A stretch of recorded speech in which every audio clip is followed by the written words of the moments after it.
বাংলাদেশের প্রাক্তন সেনাপ্রধান সহ প্রাক্তন সেনাকর্মীরা হুঙ্কার দিয়েছেন যে 4 দিনের মধ্যে কলকাতা দখল নেবেন, যেখানে লাগাতার মৌলবাদী শাসনের জেরে অসহায় রয়েছেন হিন্দুরা। তবুও সেখানে নিষ্ক্রিয় রয়েছে প্রশাসন। এরই প্রতিবাদে আবারও তীব্র হলো ভারতে হিন্দুদের আন্দোলন। রবিবার দুর্গাপুরের বিশ্ব সনাতনী হিন্দু ঐক্যমঞ্চের সদস্যরা শঙ্খ বাজিয়ে আর হরিনাম সংকীর্তনের মাধ্যমে প্রতিবাদ মিছিলে সামিল হন। দুর্গাপুরের ভগৎ সিং থেকে চণ্ডীদাস পর্যন্ত কয়েকশো সম্প্রদায়ের মানুষজন এই মিছিলে অংশ নিয়েছিলেন দুর্গাপুর পশ্চিমের বিজেপি বিধায়ক লক্ষণচন্দ্র ঘড়ুই।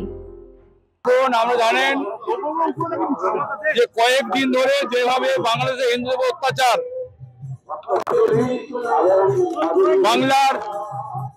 আমাদের পশ্চিম বাংলাদেশে হিন্দু অত্যাচার, মা বোনদের অত্যাচার, বাড়ি থেকে তুলে নিয়ে আসা, ধর্ষণ, ইস্কন মন্দির করে হামলা, প্রভুর উপরে হামলা, গ্রেপ্তার, তার প্রতিবাদে সারা ভারতবর্ষে আন্দোলন মুখরিত হয়েছে।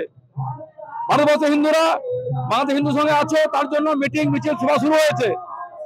দুর্ভাগ্যের বিষয় যে বারবার বলে এসছি যে পশ্চিমবঙ্গের সরকার বাংলাদেশকে ঢোকাচ্ছেন, অনুপ্রবেশকারীদের, রোহিঙ্গাদের ঢোকাচ্ছেন, এখান থেকে জঙ্গিরা ঢুকে ভারতবর্ষে প্রবেশ করে। শুনুন, ভারতবর্ষে ছেড়ে দিন, মোদী সরকার আছে, বাংলায় হিন্দুরা আছে, হিন্দু সমাজ আছে, হিন্দু সমাজরা প্রভুর পাশে আছে, হিন্দুদের বাংলায় হিন্দুর পাশে আছে। যে বাংলা পশ্চিমবঙ্গ মনে করে ওই বাংলাদেশকে উড়িয়ে দিতে পারি, কিন্তু আমরা এখনো চাই শান্তি ফিরে আসুক বাংলায়। শান্তি ফিরে বাংলাদেশে হিন্দুরা 10 কোটি আছে, 10 লক্ষ এখন জীবিত আছে, এরা আন্দোলন করছেন, লড়াই করছেন, এরা সংঘর্ষ করছেন। বাংলার হিন্দু নয়, ভারতবর্ষের হিন্দু সমাজ তার সঙ্গে আছে। তাই আহ্বান করবো, হুমকি দিয়ে লাভ নেই, দম থেকে কিছু করে দেখান। যদি ভারতবর্ষ মনে করে, পশ্চিমবঙ্গ মনে করে ওই বাংলাদেশটা বাংলা মানচিত্র থেকে উড়ে যাবে, থাকবে না। কিন্তু আমরা চাই না কোনো অশান্তি, আমরা চাই না কোনো মায়ের কাল খালি হোক, আমরা কোনো চাই না হিংসা রক্তাক্তি হোক। কিন্তু যে বাংলাদেশ সরকার, ইউনিট সরকার শুরু করেছে তার তীব্র নিন্দা করছি, ধিক্কার জানাচ্ছি, প্রতিবাদ জানাচ্ছি। মিছিল চলছে, আন্দোলন চলছে। আগামী দিনে বাংলাদেশকে মোক্ষম জবাব বাংলা মানুষ দেবে, আর সরকার দেবে। আমরা ওয়েট করছি সেই দিনটার জন্য।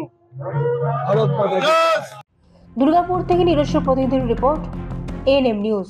আরও খবরের আপডেট পেতে সাবস্ক্রাইব করুন আমাদের ইউটিউব চ্যানেলটি আর বেল আইকনে ক্লিক করুন নোটিফিকেশনস পেতে।